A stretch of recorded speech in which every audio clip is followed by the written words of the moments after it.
Hello दोस्तों, welcome in blue for info TV. दोस्तों, इस दुनिया में मौजूद वो इंसान जो कि ना तो मर्द कहलाता है और ना ही औरत, इस इंसान को माशरे में हिजड़ा, ख्वाजासरा या खुसरा कहकर पुकारा जाता है और इनके बारे कहा जाता है कि इनकी दुआएं और बद्दुआएं कभी खाली नहीं जाती। ये आपको गली मोहल्लों, बाजारों, मेलों और शादी ब्याहों के फंक्शंस में आसानी देखने को मिल जाएंगे। इनमें से कुछ तो भीख मांग कर और कुछ मुख्तलिफ फंक्शंस में नाच गाना करके अपना पेट पालते हैं और इनको आम लोगों की जानिब से अक्सर तनकीद और बेजा मजाक का निशाना भी बनाया जाता है। मगर इसके साथ साथ लोगों में ये तासुर भी बहुत आम पाया जाता है कि ये कैसे पैदा होते हैं और जब ये वफात पा जाते हैं तो इनका जनाजा कैसे पढ़ाया जाता है और इनका गुस्ल व कफन कैसे दिया जाता है या इनकी तदफीन कैसे की जाती है और इनकी पहचान किस तरह से की जाती है और ये किस उम्र में मर्द और औरत से अलग दिखाई देने लग जाते हैं। ये सब कुछ जानने के लिए आज की इस वीडियो को एंड तक जरूर देखिएगा।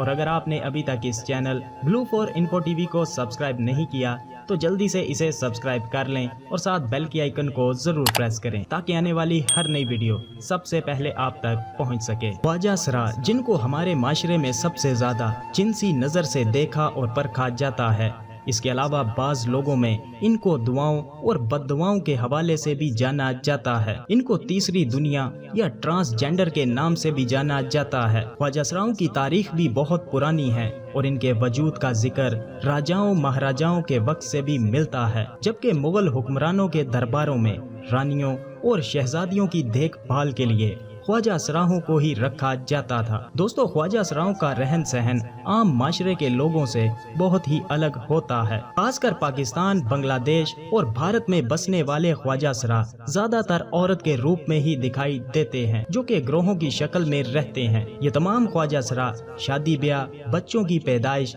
और किसी भी किस्म के जश्न में लोगों के घरों में जाकर नाच गाना करते हैं और इस सब के बदले इनको पैसे दिए जाते हैं जिनसे ये अपना पेट पालते हैं। ख्वाजासरा दुनिया के हर मुल्क में मौजूद हैं, मगर एशियाई ख्वाजासराओं के अलावा दूसरे ममालिक में ख्वाजासरा ना तो नाच गाना करते हैं और ना ही भीख मांगते हैं, बल्कि एक आम इंसान की तरह अपनी लाइफ गुजारते हैं। ख्वाजासरा पैदा होने वाले बच्चे की पहचान कैसे की जाती है कि पैदा होने वाला बच्चा एक आम मर्द या औरत है या कि ख्वाजासरा, तो आपको बताता चलूं कि एशिया में मौजूद तमाम ममालिक में 30 से 32% पैदा होने वाले बच्चे ख्वाजासरा होते हैं। मगर पैदा होते ही इस बच्चे की जिन्स का तयन करना काफी मुश्किल होता है। बच्चा मर्द और औरत के मोसोमैक्स यानी एक्स और वाई के जरासोमे जब आपस में मिलते हैं तो बच्चा पैदा होता है, मगर इन जरासोमों के तवाज़न में अगर बैलेंस ना रहे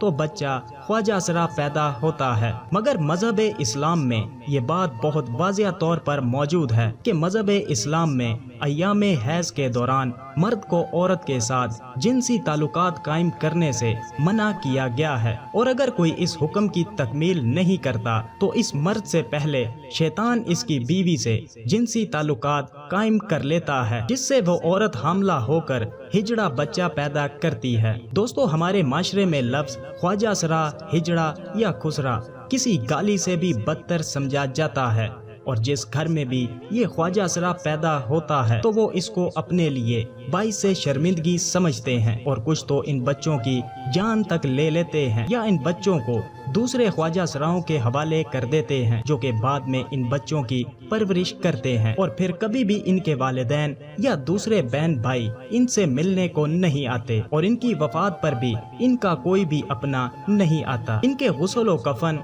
और तदफीन बाकी तमाम ख्वाजासरा ही करते हैं। ख्वाजासराओं की वफात के बारे लोगों में ये तासुर बहुत ही ज्यादा सुनने को मिलता है कि इनका जनाजा नहीं पढ़ाया जाता और इनको कब्र जैसे एक घड़े में डालकर मिट्टी डाल दी जाती है और ये भी कहा जाता है कि इनको रात की तारीकी में दफनाया जाता है। मगर दोस्तों, ये तमाम तर ख्यालात और बातें सब कुछ फजूल और मन घड़त हैं और इन बातों का हकीकत से कोई भी ताल्लुक नहीं है। ये इन सब ख्वाजासराओं को बदनाम करने के लिए घड़ी गई बातें हैं। दोस्तों, जब भी कोई ख्वाजासरा वफात पा जाता है तो तमाम ख्वाजासरा मुख्तलिफ टोलियों की सूरत में इसके घर जाते हैं اور اپنے دکھ کا اظہار کرتے ہیں۔ اس کے بعد میت کو باقاعدہ غسل دیا جاتا ہے۔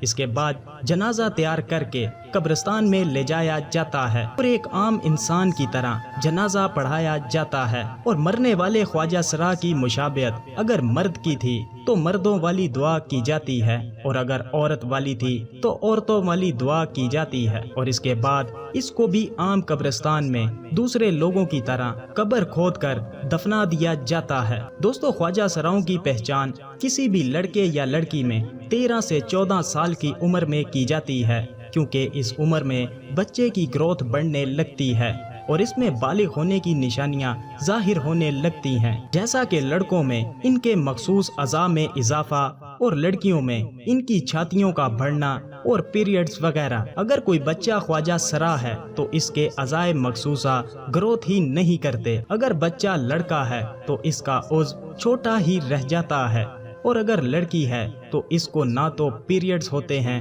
اور نہ ہی اس کے اندر موجود بچہ دانی کی گروتھ ہوتی ہے۔ دوستو، ان خواجہ سراؤں کی چمک دھمک کے پیچھے بہت سی دردناک کہانیاں موجود ہیں جن کو سننے کی ہمت شاید ہم میں نہ ہو۔ یہ ہماری طرح کے ہی انسان ہیں، مگر یہ ساری زندگی گھٹ گھٹ کر زندگی گزارتے ہیں۔ انہیں جینے کا حق تو حاصل ہے، مگر ان کو عام معاشرے میں زندہ رہنے کے لیے بہت بھاری قیمت چکانا پڑتی ہے۔ تو دوستو، آپ کی اس کے بارے میں کیا رائے ہے؟ ویڈیو کو لائک اور کمنٹ کر کے ضرور بتائیے گا۔ ملتے ہیں کسی نئی ویڈیو کے ساتھ، تب تک کے لیے خدا حافظ۔